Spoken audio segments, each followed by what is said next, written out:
Welcome to PRAJNA SPARKS special series 59 Days of Healing, where we explore one maxim from the Tibetan Lojong text, 7 points for healing dualistic mind, each day to integrate the practice into our lives.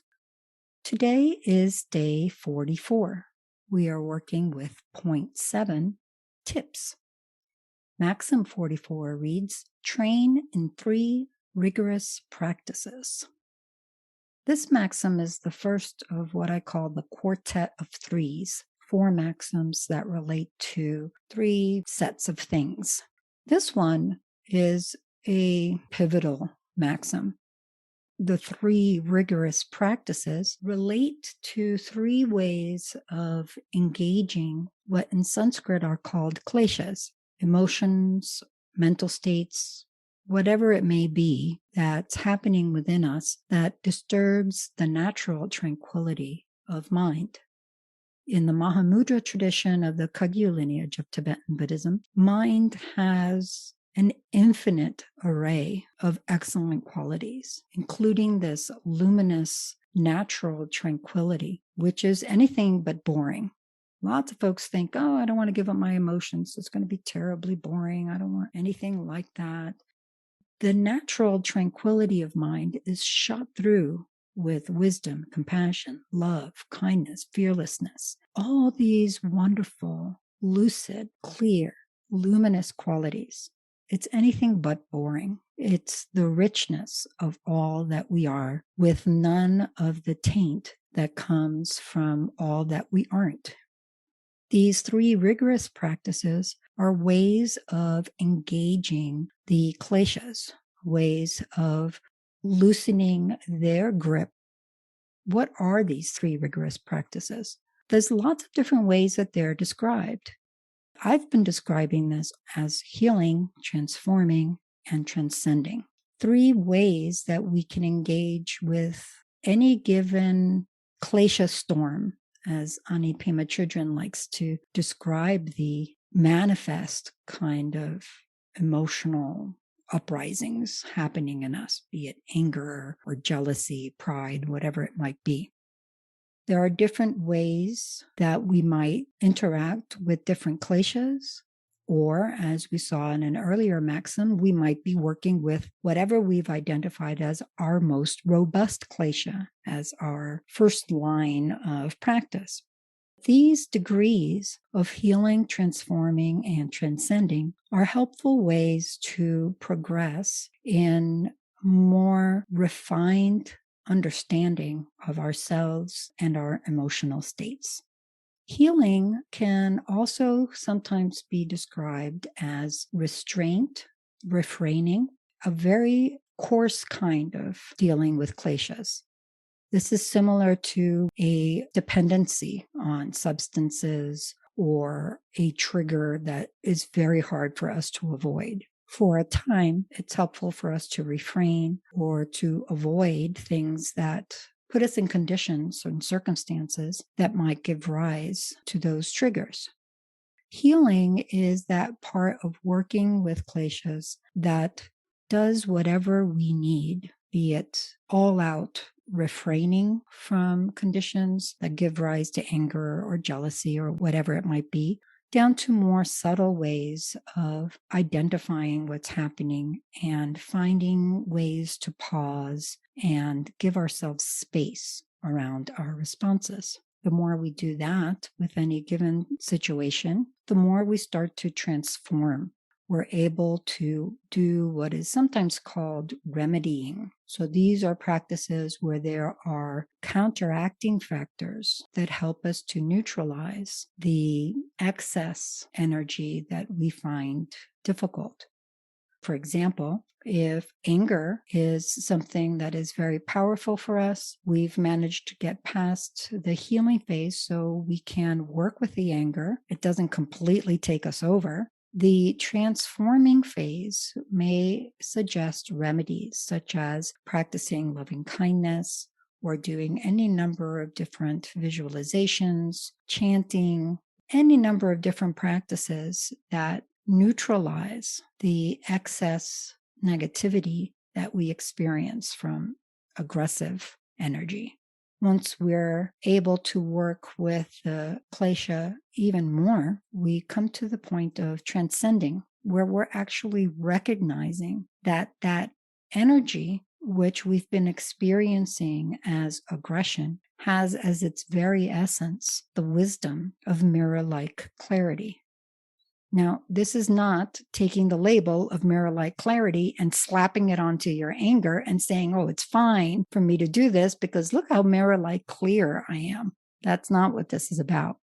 This is a really advanced practice. This is actually sitting in the midst of anger, for example, with it raging in that fire, and being able to see right through it and experience the clarity of mirror-like wisdom.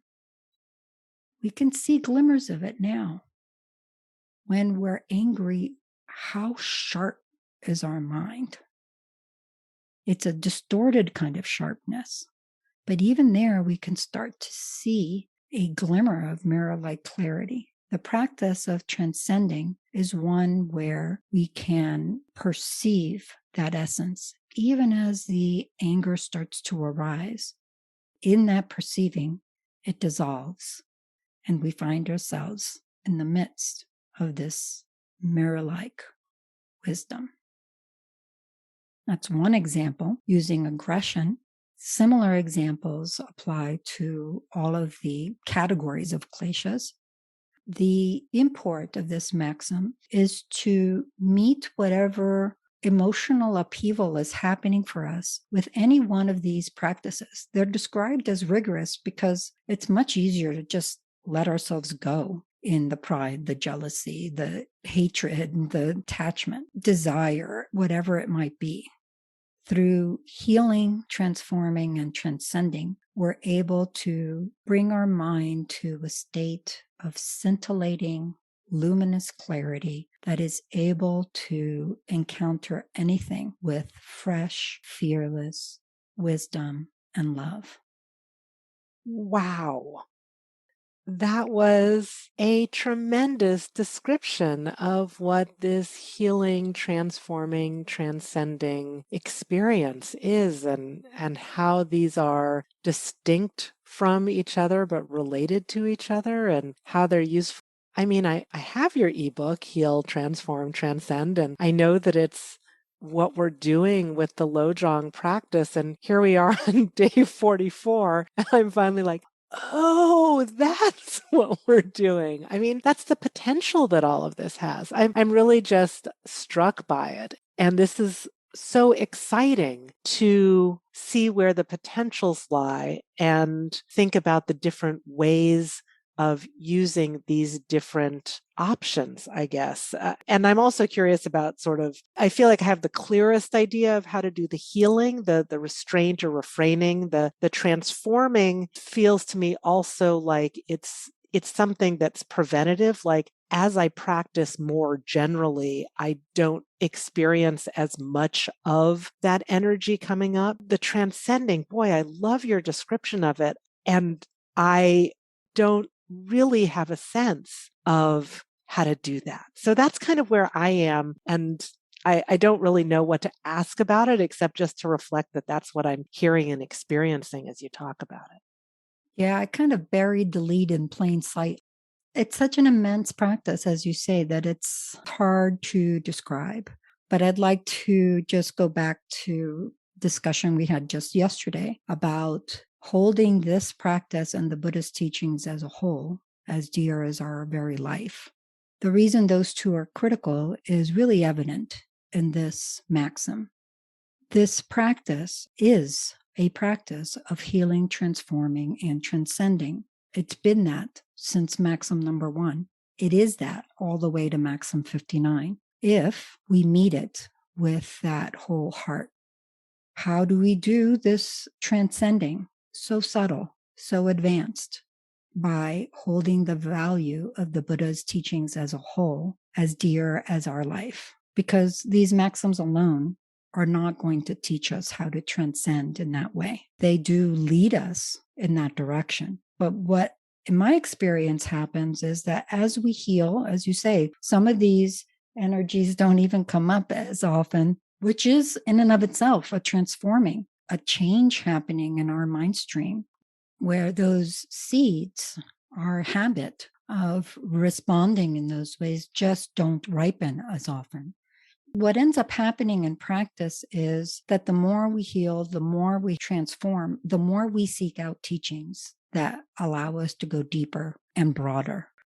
While these maxims do not expressly tell us how to do these things, they have like a little ticking time bomb within them, which leads us to do everything that we individually need to encounter the teachings and practices that allow us to make the most of this life.